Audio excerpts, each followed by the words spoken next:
Hey everyone, now I want to share to you what I have learned about English language learning. Do you know the importance of English language? English is the official language of 53 countries and spoken by around 400 million people across the globe. Being able to speak English is not just about being able to communicate with native English speakers. It is the most common second language in the world. If you want to speak to someone from another country, then the chances are that you will both be speaking English to do this. It is also help you in so many things. So, these are the benefits of learning English. The first one, English can open new career opportunities. Since English is the language of science and technology, English speakers have more opportunities to work with others in these fields and to share ideas and innovations. And then the second one is the English language gives students access to information and research. Many of the top academic journals are published in English. Students and academics need strong English reading and writing skills. Moreover, for a research study or other publications to get sufficient attention, it should be published in English. And then the last one is easy to communicate with other language. English is used as a lingua franca or a mutually known language by people from all around the world. This means that whether you are working in Beijing or traveling in Brazil or studying in China, English can help you to have conversations with people from all over the world. How English used globally? English is reached worldwide much greater than other language, and there has never been a language as widely spoken as English. Many would reasonably claim that in the fields of business, academics, science, computing, education, transportation, politics, and entertainment, English is already established as de facto lingua franca. Now, I will explain to you the history of English as a global language. It was the British who first spread English around the globe through imperialism. From the 16th to the 19th. As other countries were colonized by the British, English became established as the language of education and government. In many cases, English served as a useful common language among populations with different native tongues.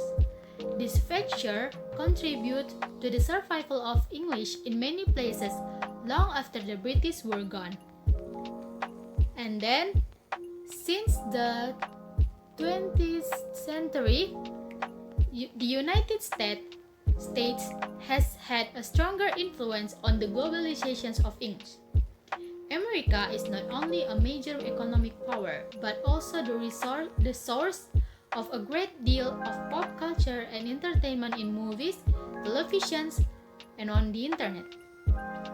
Consequently, knowing English gives non-native speakers access to a huge amount of content as well as a wealth of opportunities in the international marketplace. When we learn our native language, first we listen, and then we speak, and then we read, and finally we write. Listening, speaking, reading, and writing are the four language skills we need to develop for complete communications. And to achieve these four basic language skills, you need to surround yourself with this statement. Make English as a part of your life at home, at work, and during your free time. There are two types of persons who learn English. The first one is the persons who learn English as a first language.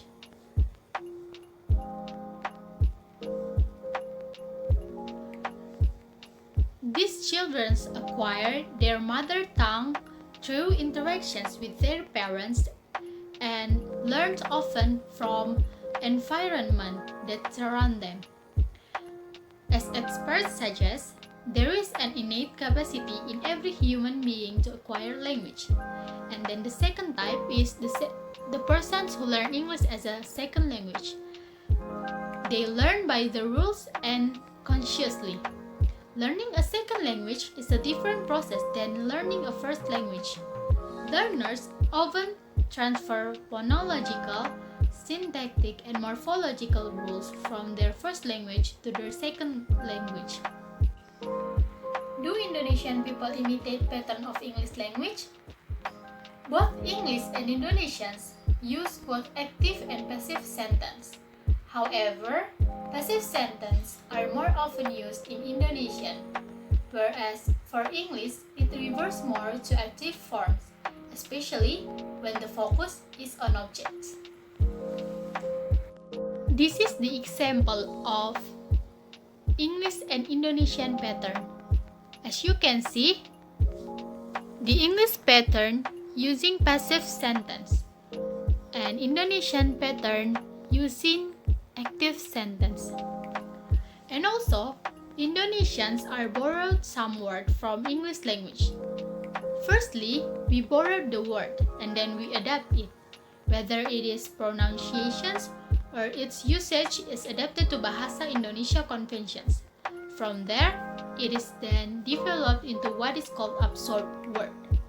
For example, diskusi in Indonesians are come from discussions English language, and also situasi in Indonesian are come from situations from English.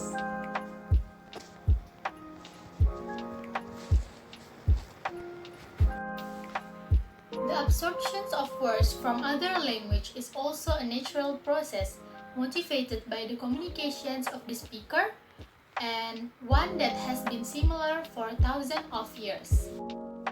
The speech center in our brains are Broca's area and Wernicke's area. For example, if someone asks, "How are you?" once that message travels through the ear, the electrical impulse from the vibrations enters the primary auditory cortex, this one, and then which figures out that the source is a human voice, and then the information moves to the Wernicke's area for interpretations, followed by Broca's area, where you select the words for a response. That the message then goes to the primary motor cortex that signals your larynx and mouth to vocalize, "I'm fine, thanks." That's how our brain proceeds the language. How do I personally improve my language competence? I improve my language competence by reading. By reading, my mind has to attach meaning for the words, phrases, and expressions represented by symbols, plus get to understand the grammar and the structure of the language it used in the passage to read. And then I improve my language competence by listening. By listening, I can learn the pattern of the language, and also I shape my listening skills by hearing the different accent of English.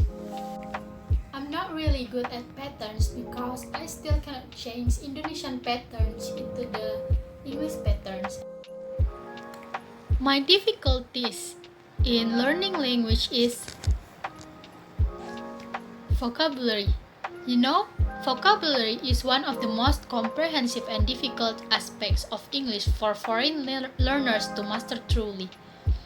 They concentrate on learning the most frequently used and therefore most important English vocabulary for their practical real-life needs. The difficulties that I have solved is speaking skills because I already take public speaking course and the lecturer teach me to speak in the public well with the speaking skills. So, the conclusions of my presentations is being able to speak English is not just about being able to communicate with native speakers. It is the common second language in the world. If you want to speak to someone from another country, then it is a change to you to speak in English. Remember this statement. Make English part of your life, at home, at work, and during your free time, so that you can learn English easily. Thank you and God bless you.